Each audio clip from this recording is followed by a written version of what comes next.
a nice group of people that were just the funniest guys ever. And perhaps the funniest of them, he committed suicide.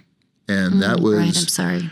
And that was the first real, I had lost friends, I had lost friends and family members to illness and that sort of thing, but nothing as intimate and as close as this one. And it rocked our entire friend group, everybody from top to bottom, that they all loved this guy deeply. And it just was like the beginning of our old age. We realized that was the start of things.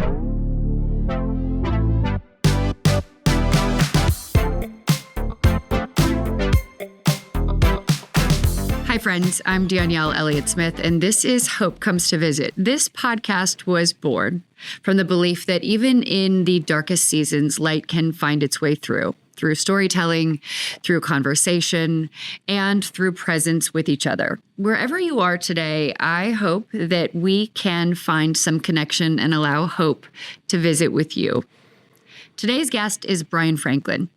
Brian is the co-founder of Vows Speeches, a speech writing and delivery coaching service for weddings and other events. Prior to Vows Speeches, for 17 years, Brian led a winning political consulting and advertising firm, serving on the board of the American Association of Political Consultants. Earlier in his career, he was a marketing strategist and creative director, a high school teacher, and a professional musician. Dubbed the humorist by the New York Times, he's also been featured in AP News, Brides, Bridal Guides, Forbes, the New York Post, and many more. Let's take a quick moment to thank the people that support and sponsor the podcast. When life takes an unexpected turn, you deserve someone who will stand beside you. St. Louis attorney Chris Dully offers experienced one-on-one legal defense. Call 314-384-4000 or 314-DUI-HELP, or you can visit dullylawfirm.com. That's DULLE lawfirm.com for a free consultation. Brian, thank you so much for joining me on the podcast today. Great to be here. Thanks for having me. I am excited to have this conversation with you because one of the themes that I recognize in your story, aside from hope, is reinvention. There are lots of pieces and parts to your story. You've gone up and down and up and down. There are lots of things that you've had to work through and come out on the other side. And I find that extraordinary. I know that life happens to so many of us, right? But I am so interested, so fascinated by how you have navigated and continue to pull yourself back up and put yourself back on top. So we can start, honestly, wherever you are most comfortable starting in your story, whichever piece feels the most genuine to you. Well, you mentioned, and thanks again, you mentioned reinvention, and it has been, I think, a recurring theme in my life. I mean, I started out as a teenager who wanted to be a rock star and to be a professional musician, and I accomplished everything but the star part. But and I are you sure? Yeah, I'm pretty sure. Yeah, I got to do it as a profession for a bit, and but it became apparent that I wasn't going to be hitting it anytime soon. I had someone that was a bit older than me in a relationship, and we wound up getting married. And I think it just was clear that I was on a different path, and so went back to school and wound up ultimately in advertising. And so that was my first reinvention, and the part of that happened out of a massive disappointment where I got signed to a label, and then 3 weeks after I got signed and I got the check, the entire label the management got tossed and replaced by other people, and it just kind of threw the whole dream into a different place. And that's very common with music. That happens more often than not to people that get signed. I think people don't realize that about that industry is that anytime the upper echelon of the entertainment portion changes, technically the rest of whatever's underneath goes with them.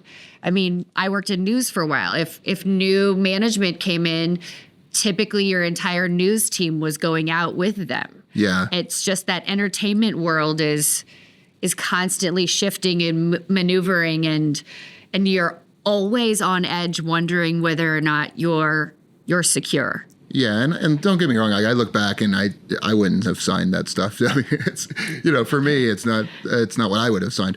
But it was certainly a mental blow, because you think you're on the path of your dreams, and and then suddenly you're getting the job for $14,000 as a copywriter. Yeah. But I think what it taught me, I got a lesson out of that, which was, if you're not in the room, you're not in the deal. And it was something my father said going as we went along, and I really took that to heart, and I think it informed a lot of the rest of the things that I did afterwards, and the way that I treated my life and business, and I became much more proactive about what I was doing, and perhaps more of a control freak, but certainly more engaged, and not letting other people represent me quite as much as I would otherwise.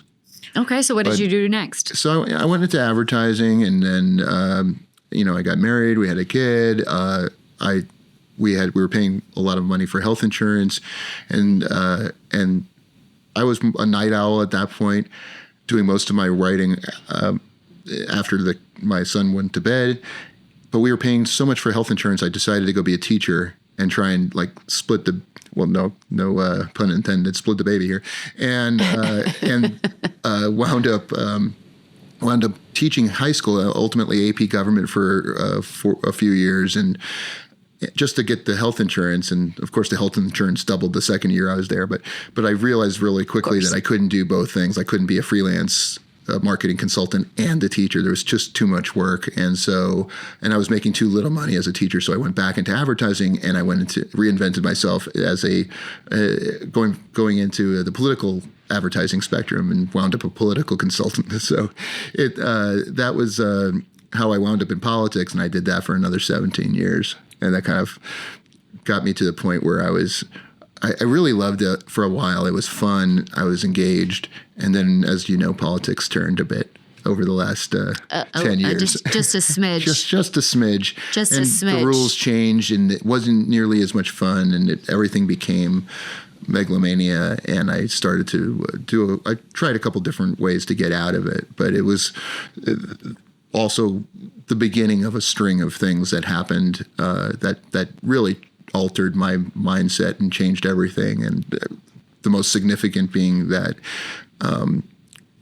one of my closest friends, we had this big, thick friend group that went back as far as fifth grade. A nice group of people that were just the funniest guys ever, and perhaps the funniest of them, he committed suicide. And that was... Right, I'm sorry. And that was the first real, I had lost friends, I had lost friends and family members to illness and that sort of thing, but nothing as intimate and as close as this one. And it rocked our entire friend group, everybody from top to bottom, but they all loved this guy deeply. And it just was like the beginning of our old age. We realized that was the start of things. Yeah. So you lose this friend. Was his suicide a surprise?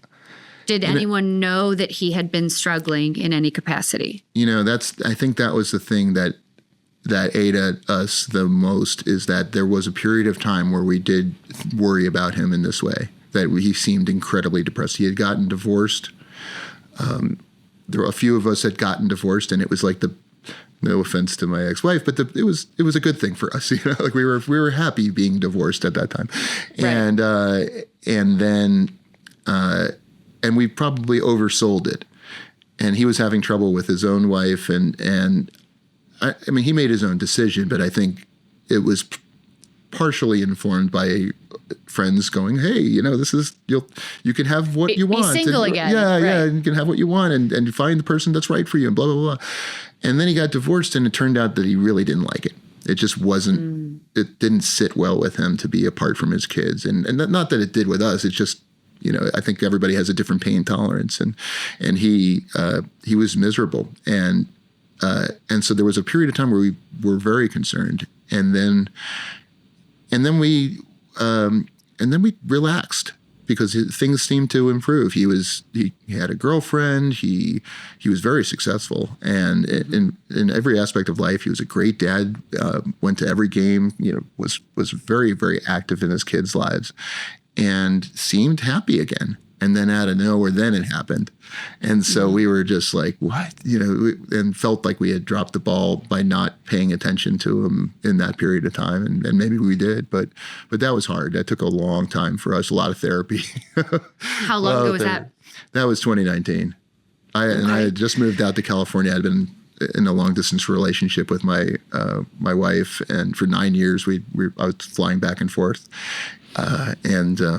Yeah, that's remarkable. 9 years long distance is that's some staying power. I think probably the best evidence of my sales skills was that I sold my wife on this idea 10 years prior, and she went with it, and we tried it, and we made it work. But it was that nuts. is definitely extraordinary. Yeah. That is that's impressive. That's some serious love. I saw your snippet from Virgin and from Richard Branson. The testimony of the two of you using Virgin to fly back and forth. They were the first airline to have fleet-wide Wi-Fi, and it was because they had that, and it was reliable, that I was able to fake it and do my job, and nobody really knew the worst for it. So it worked out. But I finally sold the house in Florida and moved out here full time. And then 3 weeks later, we were dealing with this, and it took the better half of 9 months before I could really even be functional in any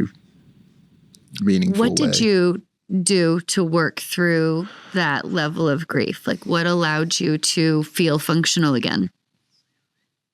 I think it was a combination of therapy, of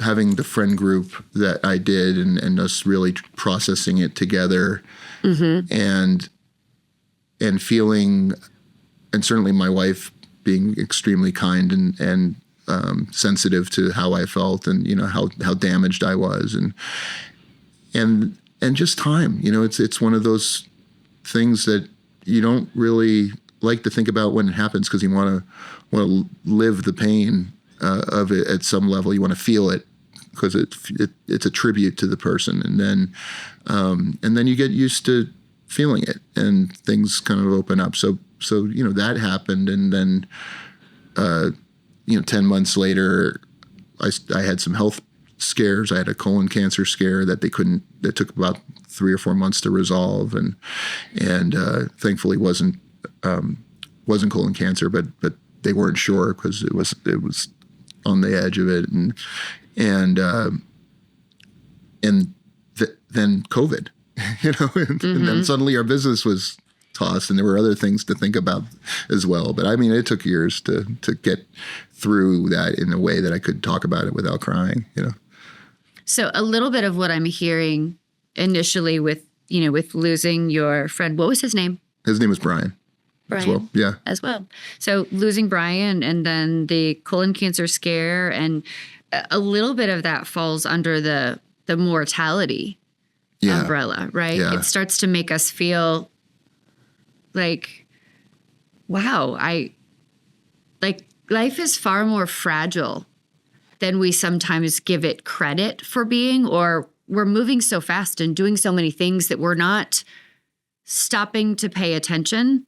And suddenly we're losing people, and we're worrying about ourselves, and we're like, how much time do we have? So how does all of this affect you? How does having all of these scares and these, like losing a friend, and what is that doing to the Brian who thought he was moving to California to have another reinvention? Well, I think after Brian died, it was like, how could we ever feel joy again, right? That was, and I do reference, I had a cousin whose 16-month-old drowned in the pool way back when, and I was the first responsible adult on the scene and helped shepherd them to the funeral home and and I saw these people at their absolute worst, and I had PTSD after this whole thing for sure. And I can't even imagine. And I think I would reference in my head the fact that 10, 15 years prior, whatever private aches they may have still, they were seemingly happy. They found their way through it or with it. And I did think about that. But to be honest, things happened at such a fast pace from them, from that point. I mentioned the colon cancer. I went to the doctor in part because I knew two people that were suffering from colon cancer at the same time, and they were listing off symptoms that I had. And so we did that, and then I had injuries, and I had various things, and then suddenly my wife got breast cancer. And actually before that, even before that, I was diagnosed with what turned out to be a benign and non-moving brain tumor. But I did have this one night where I was like, I didn't tell anybody because I get the CDs just so I can take it to a specialist, and I popped it into my thing and I read it before any doctor had talked to me. So all of a sudden I'm like, that's a brain tumor. And so I spent the night thinking I had like a glioblastoma, whatever. And I woke up the next morning, and thankfully a doctor friend of mine, he's like, it's a calcified meningioma, we think, and it's fine. It's not going to be a problem. And turned out not to be a problem, but it was just one of those things that it was scary. And I had like an existential, like, who am I? What am I? All this stuff. Right. And then after that, my wife got breast cancer. All that coincided with her stepfather dying during COVID and having his, again, colon cancer. And then she got breast cancer, and thankfully she got through it. But then 3 months after she got through it, another one and probably my closest friend in the friend group at the time, and a deep confidant of mine, passed away suddenly of a heart attack. Mm-hmm. And we were worried about him and his health. There were, other contributing factors, and that was the one that just laid you out. Yeah, completely. That knocked me out. That knocked me sideways in a way that even the first one, you thought the first one was the one that knocked you out, and then this one was a completely different thing. The other one was, Brian was more private. This guy's name was Nate, and he was different, and I loved them both dearly. But this one was someone that I talked to 3 times a week, and we were sharing very deeply personal thoughts and very open with each other, and he was very helpful. My wife and I had been having some trouble in our marriage the year before. He was kind of the broker, in that, and helped us see that we should be together, and we did, and we are, and we're great. But that was the one that I was like, okay, I don't know how I'm going to get through this. And it was the timing of it was terrible. This was just about 2 years ago, right? Yeah, it was 2 years ago, and 2 years ago in June. And that was really, I also played music with him occasionally, and that was really where the first thing happened, which was I realized that it took me about a month before I could even pick up a guitar. But once I did, I started to do it almost obsessively. And that was the first thing that it was just a tool for me to process and to have a little bit of fun in some way or another at a time where I really couldn't imagine smiling even. Our timelines are very similar on the grief piece. My significant other passed away in August of 2023. And that was my I don't know how I don't know how to move through this. Yeah. I don't know what this looks like. And I had never experienced a loss like that. And I remember being given an explanation that, grief, it's not like grief gets smaller. It's that your life gets bigger around it. So it's almost like if you can imagine grief being fist sized and your life continues to get bigger. At the time that it happens, your entire life is that size. And then makes sense. As you grow, as you begin to smile a little bit, as you begin to play the guitar, right? Yeah. And you begin to live again a bit and experience and love but the grief we experience, I truly believe, is proportionate to the love we feel, right? So I grieved because I loved. Yeah. And you grieved because this person was such a huge presence in your life. You talked every day. Yeah, but I also realized very quickly, and I saw this in the first instance with Brian too, but everybody grieves differently. There are friends that I had that loved him every bit as much, but they didn't show their grief outwardly. They felt it just as deeply, but they weren't talking about it, or they pushed it aside because they had other responsibilities that they had to meet in that moment, and and they were perhaps more capable of doing that. I had the job a kind of job where I make my own hours and I do my own. I'm lucky enough to work remotely, so if you're grieving, you have plenty of time to do it, and so I think I was conscious of that. I've always liked the analogy where the weight of grief never changes. You just get stronger at carrying it. And it's you train yourself in the same way that you would train in weightlifting. Right. And I've always felt an affinity towards that particular analogy. I like that. But I went and got a tattoo, and I did things that were helpful to my healing and my tribute to him in some level or another, and it was it was hard, but you realize I was also his sister, who I've known since we were kids, but not as closely. I mean, we didn't spend a lot of time with each other. After that, we became extremely close, and with her husband and my wife, and we became a friend. We had this new little pod of friends that were looking at it kind of the same way, and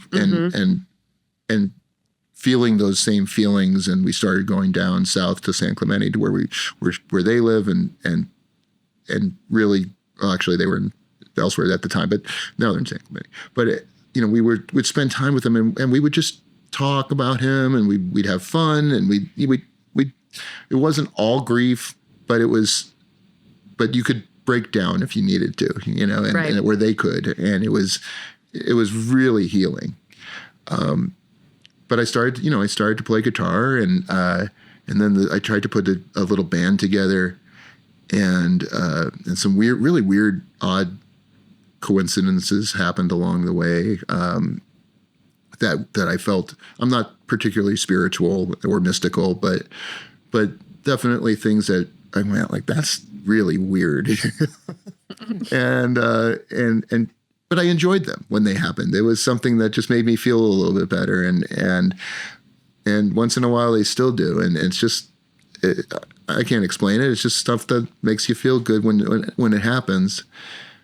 But the band thing kind of dissipated. I got bored of playing, but in my room, and I was kind of going out of my skull. And I was always The Big Lebowski is one of my favorite movies, and I always wanted to be in a bowling league. But I was traveling for 9 years, I was going back and forth, and so one day I found this. I was like, I wonder if there's a bowling league around here. I'll explore that idea. And the first thing I saw was this Tarzana, the Corbin Bowl there, they had the Big Labruskis, and it was just a beer league. That's funny. And I'm like, well, I guess I have to do this one. So I signed up for it, and they put me on a team with, it was mid-season, so there was just a team with one other guy at first, and he hadn't bowled in 17 years and barely talked, and it was like this old guy that barely talked to anyone. And I was like, what am I doing? I would come out of there and I'd start crying, just like, what am I doing here? Like, this is ridiculous. And so that guy broke his leg somehow. And I'm not laughing at his broken leg. I'm just like the weirdness of this whole thing. And so I wound up on a second team that I knew was temporary. And that was a bizarre experience too. And then finally I wound up on this third team with the nicest of people, like the funniest, sweetest people. And it was just something that I was like, okay, this is fun. I can have fun. This is my one night a week where I know this is going to be something different. It's a diversion that I can get through. And I opened myself up to that. And when I did, I realized this isn't just fun. This is joyful, because it's just a riotous league. Like if you leave a certain pin up, if you leave the 5 pin up in the first frame, everybody starts yelling at you and tries to get you to miss it. And then if you miss it, you put $5 in a hat. It's just, silliness. Right. And it was like, all of a sudden I was healing, and I still felt every bit as sad about my friend and my friends as I have. Right. But it was in that period that I realized, like, man, this wouldn't have happened if I wasn't in that previous spot, and I would trade anything to have not been there. But now I am, and this is wonderful. And along that, I glossed over, but I want to also say that in the midst of this, prior to him dying, we were worried about my wife dying. Thankfully we caught it early, and thankfully it wasn't too aggressive, and she got through it okay. But it was we were still celebrating her victory when all of this happened. Right. And so, we had this contrast in our lives at that time where we were ecstatic about this success. And then, so but still in the background though, we were ecstatic about that thing. And it was something really important. And so I think that also was a contributing factor to everything too. What have you changed about how you live as you have experienced these moments that have taken you really, really low, and you've had to focus on how to experience joy again? Because you're having these experiences where you're worried about Nicole, and then you're celebrating, okay, she's okay, we're good. Like I still have Nicole. And you've lost another friend, but you're actively putting yourself in situations where you get to be silly. You get to remember what it looks like to live. Yeah. Because you're choosing joy. Yeah. You're choosing situations where you are doing life. What have you learned about yourself? Well, I'll start with how the change in how I live. I definitely live with not necessarily a fear of things changing, but I know I'm definitely aware of the impermanence factor.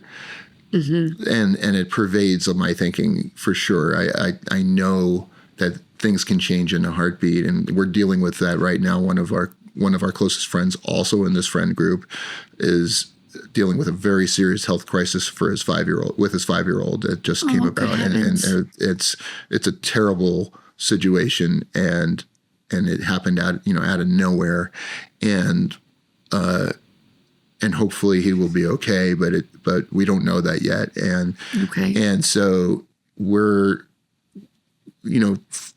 5 days prior, everything was kind of on its track.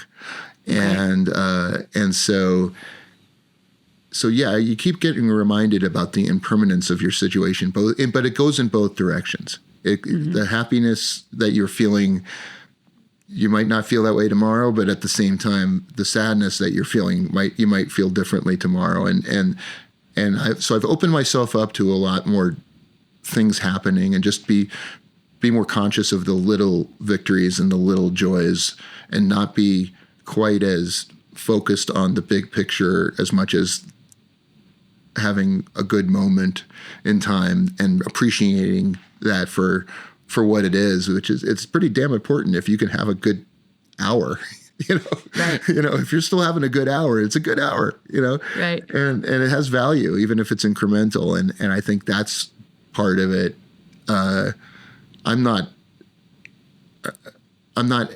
as happy as I used to be. I mean, I'm definitely, I think, I don't know if I'll ever be happy the way I used to be again, because I think that happiness was living in a fantasy world of luck, that nothing that bad Could had happened touch you beforehand. Yeah.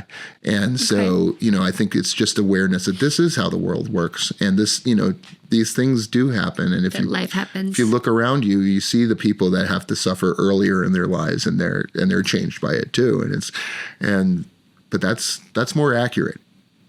So I look back with a little bit of like, you were naive. You were living in a fantasy world, buddy. Because you didn't know what was coming. So is there a fear that exists in you now that wasn't there before? Is it maybe that you're worried that... Yeah, I guess I don't know if I'd call it fear. I think and it's not really even pessimism. I just know that happiness can't be depended on, or success even. We've had some years of struggle because of just some things that were in our control, but a lot of things that weren't, like the cancer, and I had a bunch of injuries, but there were and these things that happened that disabled you for 6 months, 10 months at a time, and you're not being your efficient self as an entrepreneur and a business owner. You're just not doing the work as much, and so you have to just know that those things might be coming or could be coming, and it's not pessimism. It's just awareness and maybe a little bit of suspicion rather than fear. But I've had a lot of, I recruited my wife. She has her own bowling team now. We have this whole thing now, and it's turned into such an incredible source of joy and bonding thing, and it's been amazing.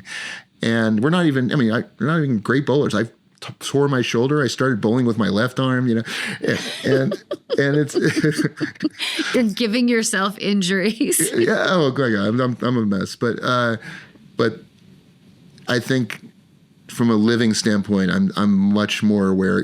Billy Bob Thornton. I don't know if you ever heard the quote that he had about his brother, but I don't know if I have. It's magical. It's such an important quote that a friend of mine sent me once, and I'm paraphrasing, but he basically said that at any given moment, I'm 50% happy and 50% sad, because his brother died early. Okay.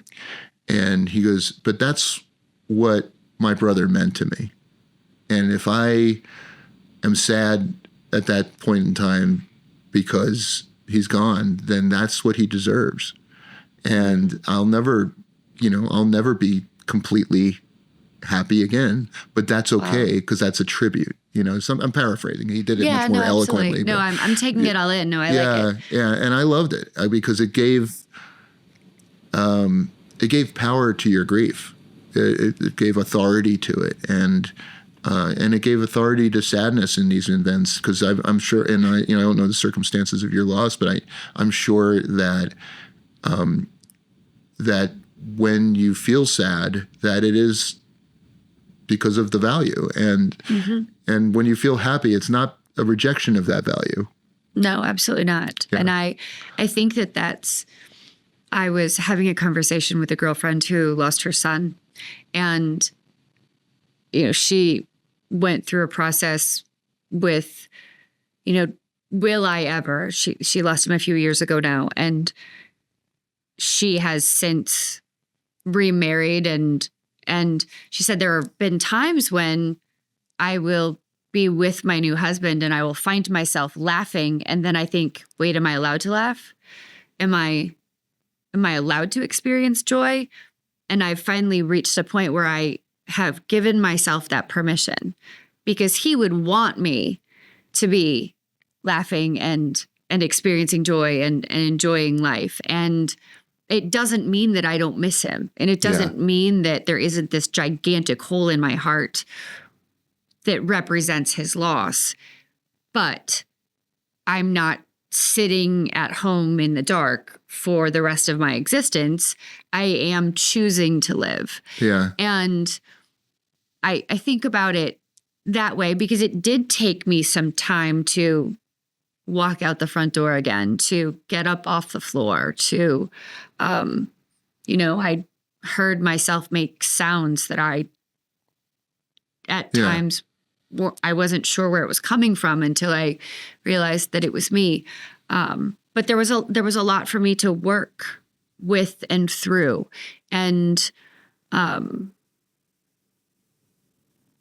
but I found it kind of ironic that looking back that Nate, the second one, he was suffering from grief in his own right. His brother had a horrible disease, Huntington's disease, and chose to end his own life rather than decline that way. And and Nate was there when he did it, and he was suffering greatly, but he was also able to have fun and to see past that. He was able to do the other things and be a good parent, but he was unquestionably suffering, but he was also able to do that. And so I have many times since then looked back and used him as a model for my own grief of him. And it's just, it's weird. How long after losing his brother did Nate pass away? About 9 months. Yeah. And that feels a little bit like broken heart syndrome. Oh, it was. And I think in part, and, he was also unhealthy and, just in his habits and didn't take care of himself the way he needed to and should. And, but that was part of it too. I think he dove head first into sorrow at some level, which is terribly sad for his sister and his mom, who lost two of the kids and two of their closest people in a very short period of time. In such a short period of time. But and their grief was profound in that way. As I don't even know how they got through it, but they plowed through too. And it's still it's still a thing. It's always going to be a thing. But yeah, I'm curious what all of this life experience, the up and the down, does with your writing, because we haven't talked about what you do for a living. Yeah. We did talk about the political work, right? And one of the reasons you're not doing that anymore is because of the direction it has taken. And so much of that direction is negative and hateful and hurtful. Right. And the work you do now is so heart-centered and happy, loving, and beautiful and compassionate and soul-filled. So let's explain to everyone what you do, because you're the first of a kind in terms of this type of work that I've ever heard of. So explain to everybody what you do for work.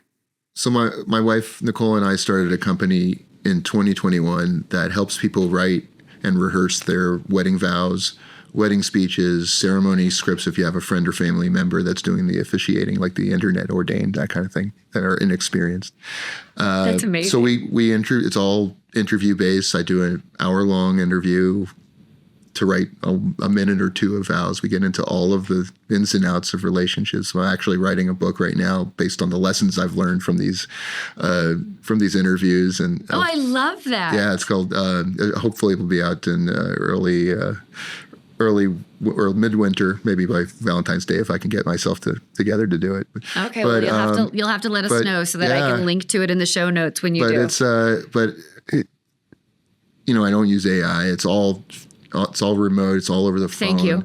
And it's pure. It's just it has been so much fun, and really one of I should have mentioned it earlier as one of the things that got me through, because I loved doing it. And I think it hasn't been easy. It's startups take a while. We were hampered by other factors and monetarily, and grief was a major impediment here. It was certainly a major impediment. Well, you're talking about pure emotion, right? Yeah, so how do you channel pure love and devotion and soul when you are weighed down by hurt?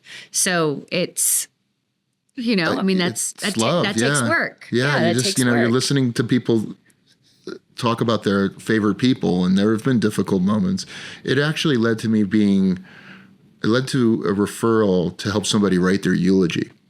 And I've now done a few of them, but the first one that I did was a profound experience. And it was a year out from Nate's loss, and I really wanted to help him put a voice to his feelings and help him through that moment. And it was amazing. And I felt experienced at that point. I felt like I had authority on it. But yeah, most of the time we're talking happy stuff, and I'm very lucky to do it. I love doing it. Not everybody's a great writer, and even great writers struggle to edit themselves in these very emotionally powerful moments. And some people are good writers, but they are afraid to get up there and deliver it. And I know you've been in media. It takes some practice, and the people. I'm a word nerd. I love words, and I love wordsmithing, and I've for years had friends come to me to put words together for difficult moments, whether it's what to say at a eulogy or I've never written anyone's vows, but I have written for some difficult times, both joyful and challenging. But I love emotion, right? I love words. So I was fascinated from the moment we first connected that this is what you do, and I can imagine that your life experience over the last 6-8 years has truly informed the work you're doing. That and having done this thing in a different way for politicians, like the interviews and the media training that you do. I'm not a comfortable extemporaneous speaker unless I know what I'm talking about for certain. I know where I'm going with it. I stutter. I do all of the ums and and dudes and all that stuff. But I can easily practice myself out of it, and I know the technique to do it. And so it was fun to apply it to this, to give people that confidence that sometimes they lack. A lot of people don't do their own personal vows because they think they're going to be outmatched by their partner. In fact, we didn't do our own vows. Oh, really? Back when we got married, because Nicole knew that I was a professional writer, and she didn't, even though she's a fine writer, she just didn't feel like she could do it justice. And that's the feeling that we want to help out with in this instance. But yeah, this is having something like that too in your life. One thing that came out of that is that I'm willing to live down to whatever lifestyle that allows me to do this work. Like, to me, this is my last job, because I can't imagine not doing it now. And I think as I get older and all of these things have happened, having that feeling is so much more important to me than having some other form of success. I understand that. That's where I am with this right now. This is finally being able to have the honor of talking to people about their stories. I think stories are so powerful, right? And my goal is that when people are listening, that they have a moment where they say, oh, me too. And within that me too, they think, oh, I know someone who needs to hear this. I know someone who's going through something just like this, or who has gone through it, or who needs this as a resource, or will feel better if they know they're not alone. Yeah. Because I think that so many experiences we go through are so isolating, and we have no idea that there are other people going through all of these things, all of these emotions, all of these challenges. And there is so much power in feeling seen. Including the people that are dying. I recently did an end-of-life interview for my cousin, who was the one that helped me go to the doctor back in, however many years ago. And unfortunately, he succumbed to his cancer. But he and I had I wanted to help him have a record that for his kids later on. So we did 5 hours of end-of-life interview. That's amazing. And it was affecting. And I think for me, it was helpful too, because I appreciated his perspective. It helped me with the grief of losing him, which, but he didn't want to go, right. but at the same time, he knew, he was pretty aware of where he was. And I think that awareness, he did the same thing in reverse. He found the things that were important now in that moment. And it wasn't his to-do lists. And it wasn't, it wasn't the noise in the background. It was his family and having fun with them now, as much fun as they could possibly have in that situation. And then you find as the aggrieved later on that you're doing the same thing. You're trying to get back to that, I have an interview like that coming up. I have a girlfriend who reached out to me when I first mentioned that I was doing the podcast, and she was given a difficult diagnosis. And she said she wanted to come on and talk. So I'm very privileged in that I get to sit here and help people to share what their version of hope looks like. So how do you define hope?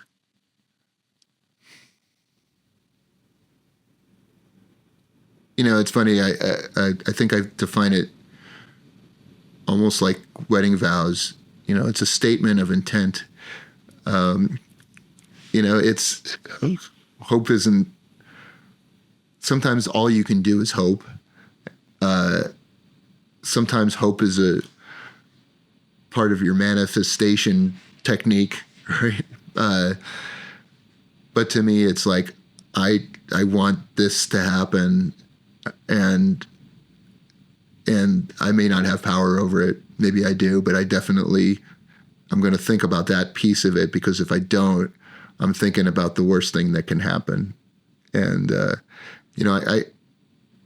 I have a Folgers can up on my shelf, which, if any Big Lebowski fans remember that part in the movie, there's ashes in it. And I've actually have it in my will to put it in there and kind of reenact the scene, which I found so much laughter in.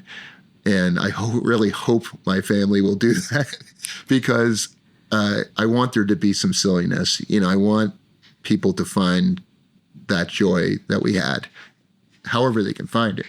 And I also try and make a joke out of anything I can. So, hence the humorist. Yeah, it hasn't shown up much here, but it's because of the topic. But I'll tell you, it's humor is a big part of getting through it too. You just have to find reasons to make yourself laugh.